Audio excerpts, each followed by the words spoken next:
नमस्कार, मैं श्यामगिरी। आज के कार्यक्रम में आप सभी दर्शकों का स्वागत है। आप देख रहे हैं टीएफडी इंडिया न्यूज 24। टीएफडी इंडिया न्यूज 24 में आप सभी दर्शकों का स्वागत है। एक दिलचस्प खबर और बड़ी महत्वपूर्ण खबर। अब लग रहा है कि परिवर्तन होगा, क्योंकि समीकरण बहुत कुछ कहानियां बयां करने लगे और हर एक वक्त एक अलग परिस्थितियां करवट ले रही है। यानी कि नरेंद्र मोदी के खिलाफ जो हालात बन रहे हैं, लग ही नहीं रहा है कि कोई उनके साथ खड़ा है। इसका मतलब सरकार अल्पमत में है, सरकार बहुमत में नहीं है। इसका मतलब यह साफ होता है, क्योंकि हम साथ हैं मगर साथ नहीं है, साथ दिख रहे हैं मगर साथ है नहीं। नरेंद्र मोदी इस वक्त अलग थलग वाली हालात में है। जैसा मैंने कहा, पीएम मोदी की कुर्सी दांव पर। इंडिया ने बदल दिया तस्वीर, मोदी के 30 सांसद टूट गए।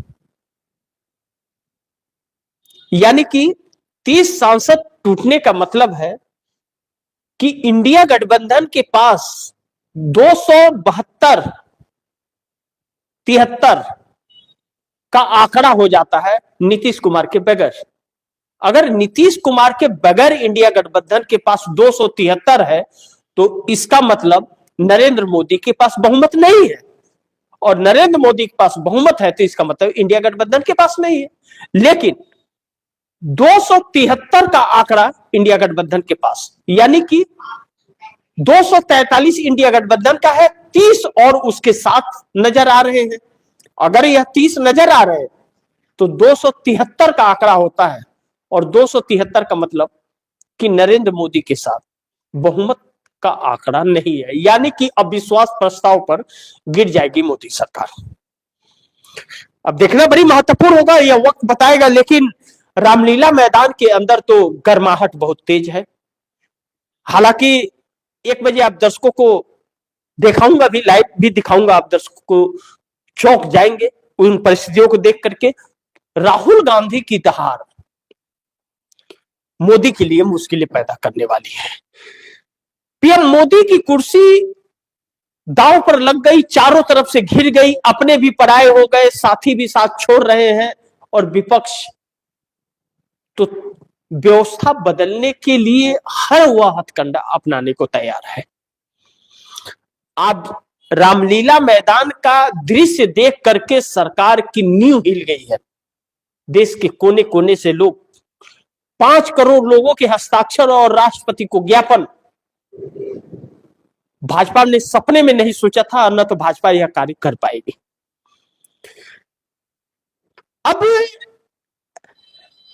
ऐसे में 2-3 बहुत प्रमुख सवाल उठ जाते हैं कि यह 30 सांसद कौन है जिसकी संख्या और बढ़ने वाली है।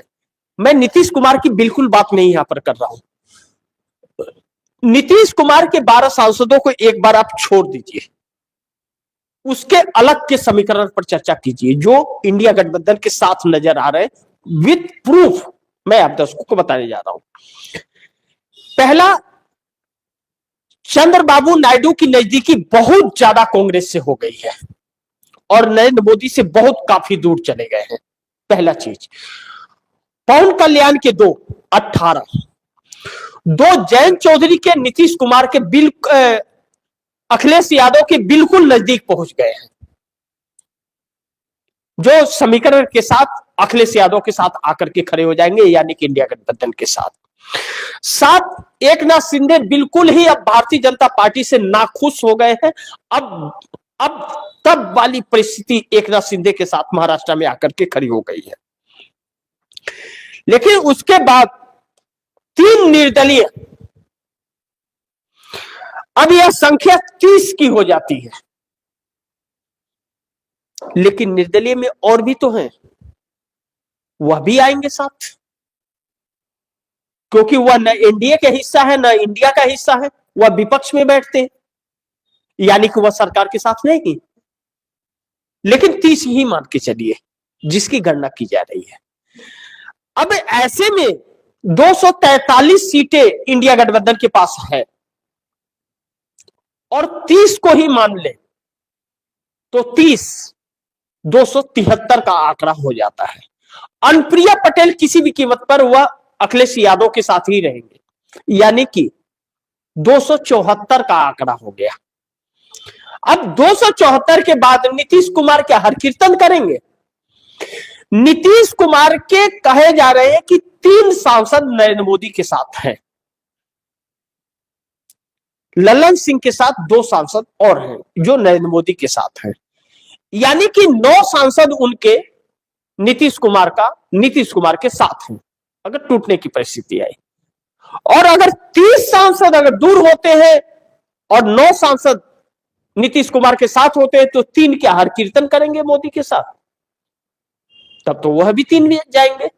जब नीतीश कुमार के बगैर सरकार इंडिया गठबंधन की बन जाएगी 273 से, तो वह 3 लोग क्या भाजपा के साथ रह करके हर कीर्तन करेंगे या नीतीश के साथ जाएंगे?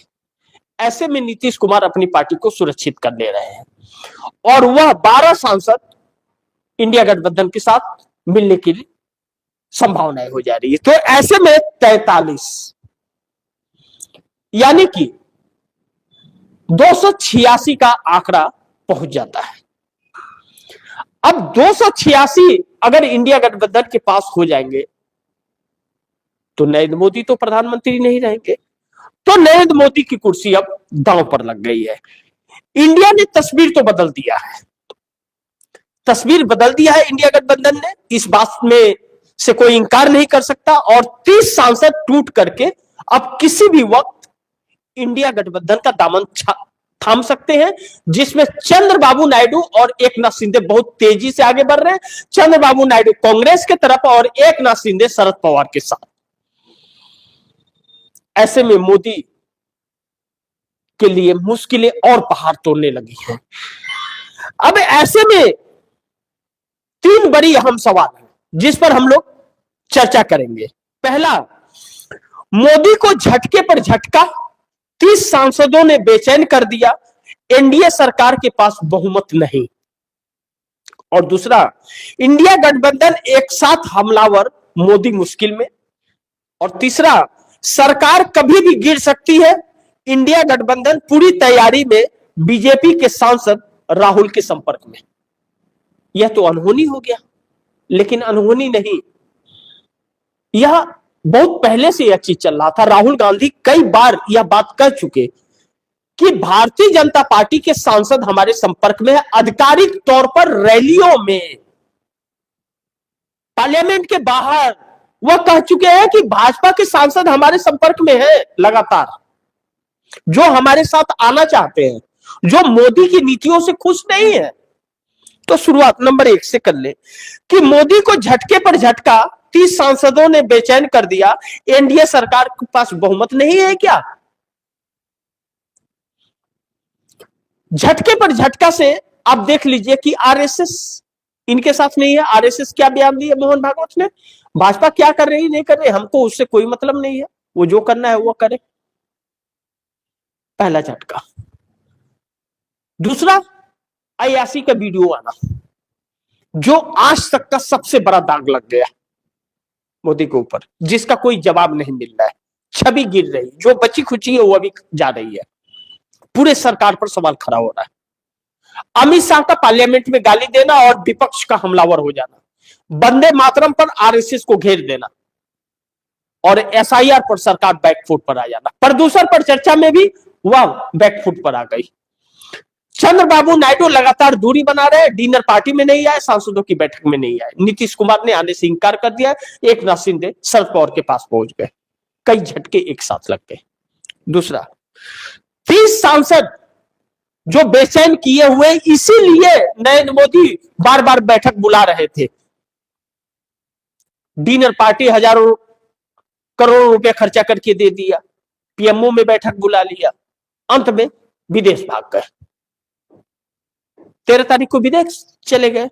अब चंद्रबाबू नायडू पूरी तरह से और पवन कल्याण मोदी के साथ नहीं है, यह मोदी को समझ आ गया, क्योंकि इनके बचाव में बिल्कुल भी अब नहीं है। और बहुत ज्यादा नजदीकी कांग्रेस के नेता से हो गए। ये बार बार कांग्रेस नेता से चंद्रबाबू नायडू मिल रहे हैं।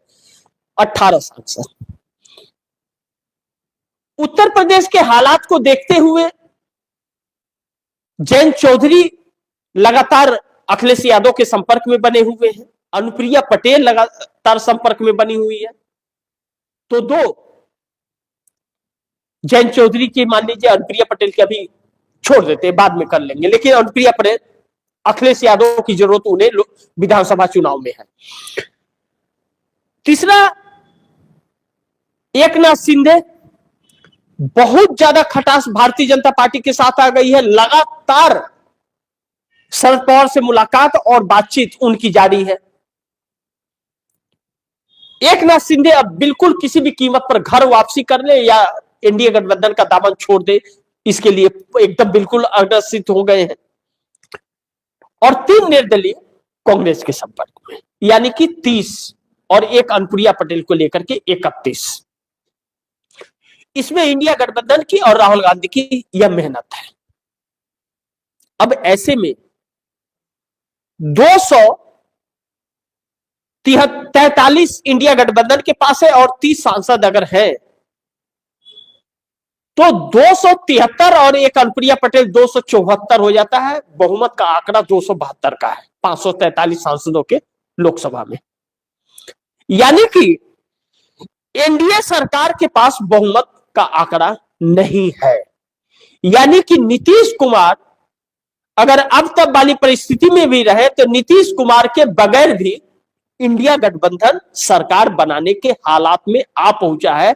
यही वजह है कि इंडिया गठबंधन लगातार इनके ऊपर हमलावर हो गया है।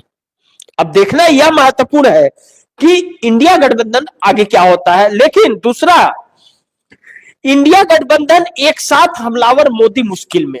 अब रामलीला मैदान में राहुल गांधी जो गरजेंगे, जो लाखों लोग आए हुए हैं अलग अलग राज्यों से, उनके तेवर और बोल तो अलग है। वोट चोर गद्दी चोर। यानी कि जनता मोदी के खिलाफ है। और इसी रैली में 5 करोड़ लोगों के हस्ताक्षर है, तो उसमें से भी लोग आए होंगे। और 5 करोड़ लोगों का विज्ञापन हस्ताक्षर के साथ महामहिम राष्ट्रपति द्रौपदी मुर्मू को कांग्रेस सौंपने जाएगी। 5 करोड़ लोगों का ज्ञापन एक साथ बस में भर के बॉक्स में रख करके वह सारे डॉक्यूमेंट जाएंगे। सोचिए कि चुनाव आयोग के खिलाफ इतनी बड़ी मुहिम आज तक इतिहास में ऐसा विश्व में किसी चुनाव आयोग के साथ नहीं हुआ है। तानाशाही वाले देशों में भी नहीं हुआ है ऐसा जो हमारे देश में हो रहा है। और हमारे देश के प्रधानमंत्री घूमने गए हैं। हालांकि वो प्रधानमंत्री है, कहीं भी जा सकते हैं। अब इस बार जाके कौन सा तीर मारेंगे? 102 बार 4 बार जा करके तो बड़का तीर मार के आ गए कि जिस जिस देश में गए वह सब हमसे दूर हो गए, सारा व्यापार लटक गया है। तो अब इन सभी चीजों को लेकर के इंडिया गठबंधन एक साथ होकर के हमलावर है। एकजुटता तो दिख रही है लड़ाई में चुनौती देने के लिए। और अखिलेश यादव की सक्रियता और मेलजोल दूसरे दलों से इस बात का संकेत देता है कि अखिलेश यादव को बड़ी जिम्मेदारी इंडिया गठबंधन में एकजुटता बनाए रखने के लिए और बहुमत के आंकड़े को एकत्रित करने के लिए दी गई है। लेकिन फिर भी कांग्रेस का वही स्टैंड है। कांग्रेस सरकार में शामिल नहीं होगी, 100 सांसदों का समर्थन देगी, चाहे जो भी प्रधानमंत्री बने। कांग्रेस का उसमें कोई रोक टोक नहीं है। अगर ऐसे में अब भी इंडिया गठबंधन एक नहीं हुआ तो इन पार्टियों को जनता फिर सबक सिखाएगी। आज रामलीला मैदान का ग्राउंड इस बात की गवाही दे रहा है कि जनता नरेंद्र मोदी से तो गुस्से में है ही, इंडिया गठबंधन के घटक दलों से भी गुस्से में है कि इन लोगों ने एकजुटता दिखाई होती तो नरेंद्र मोदी तीसरी बार प्रधानमंत्री नहीं बन पाए होते। यह गुस्सा लोगों का फूट रहा है रामलीला मैदान के अंदर। आप दर्शक एक बार देखेंगे जब मैं दिखाऊंगा उस कार्यक्रम को, तो लाइव रामलीला मैदान से। अब यह एकजुटता मोदी के लिए मुश्किलें बार बार पैदा कर रही है। लेकिन नंबर 3 पर सरकार कभी भी गिर सकती है। इंडिया गठबंधन पूरी तैयारी में, बीजेपी के सांसद राहुल के संपर्क में। अगर आपके साथ सांसद नहीं है तो सरकार तो गिरनी लाजमी है, गिरेगी ही गिरेगी। सरकार कैसे बच सकती है? नहीं बच सकती है ना, सरकार का गिरना फिर तो तय ही है। अब जब अगर भारतीय जनता पार्टी के सांसद राहुल गांधी के संपर्क में है तो इसका मतलब वह मोदी से नाखुश है, तब राहुल गांधी के संपर्क में है। मोदी से खुश रहेंगे तो राहुल के संपर्क में क्यों आए? और यह बात कोई और नहीं, राहुल गांधी स्वयं बार बार कह चुके हैं कि भारतीय जनता पार्टी के सांसद भी हमसे संपर्क में हैं, वह मोदी से नाखुश है, हमारे साथ में आना चाहते हैं। वक्त आएगा तो फैसला करेंगे। तो क्या अब वह वक्त आ गया कि जो भारतीय जनता पार्टी के नेता संपर्क में हैं वह घर वापसी करेंगे? क्योंकि आप दर्शकों को कई कार्यक्रम में बताया हूं कि भारतीय जनता पार्टी के अंदर 104 सांसद जो जीत करके आए हैं उसमें ज्यादातर वह 104 सांसद दूसरे दलों से आए हुए लोग हैं, जिसमें कांग्रेस से सबसे ज्यादा है। तो वह घर वापसी के लिए अब आतुर है।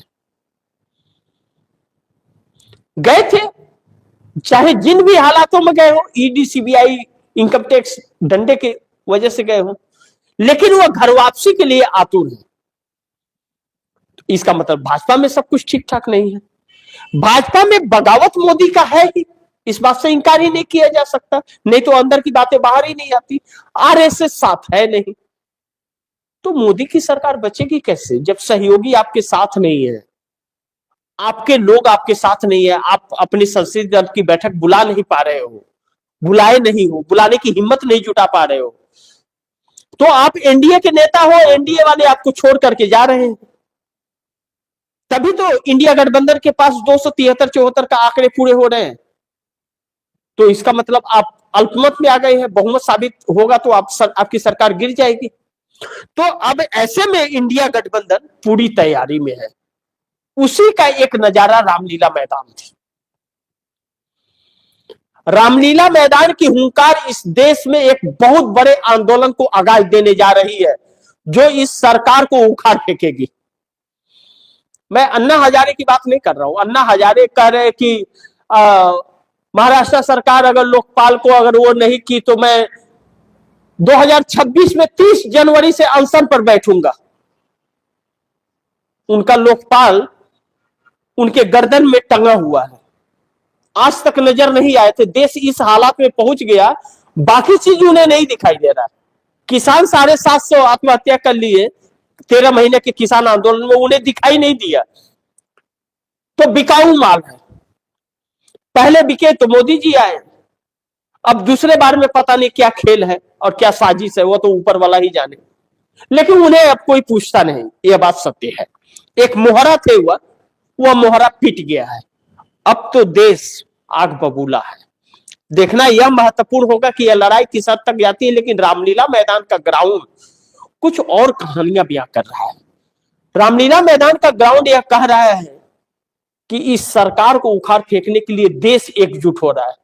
इंडिया गठबंधन के घटक दलों की मजबूरी अब हो जाएगी एक साथ सबको आना, और नहीं तो जनता हिसाब चुकता कर देगी, क्योंकि अब जनता का गुस्सा फूटने लगा है। और अब नहीं तो फिर कभी नहीं। इस वक्त अगर मोदी सरकार नहीं गिरी और नहीं हिली तो फिर मोदी सरकार को हिला पाना विपक्ष के बूते में दम नहीं होगा। ममता बनर्जी पश्चिम बंगाल में परेशान है, उद्धव ठाकरे अलग राग में हैं, अखिलेश यादव अलग हैं। लेकिन अब मार तो अखिलेश और ममता पर पड़ने वाली है। ममता का 2 महीने बाद और अखिलेश का 8 महीने बाद। उत्तर प्रदेश के चुनाव और पश्चिम बंगाल के चुनाव में ज्यादा डिफरेंस नहीं है। मार्च में अगर पश्चिम बंगाल का चुनाव है तो दिसंबर 2026 से उत्तर प्रदेश का रंग ढंग शुरू हो जाएगा।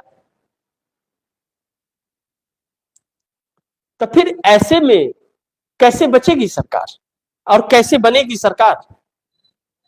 और योगी आदित्यनाथ को गुजरात लोग भी अब ठिकाने लगाने की पूरा व्यवस्था कर दी है, प्रदेश अध्यक्ष बना करके वहां गोरखपुर से ही प्रदेश अध्यक्ष भी बना दी है।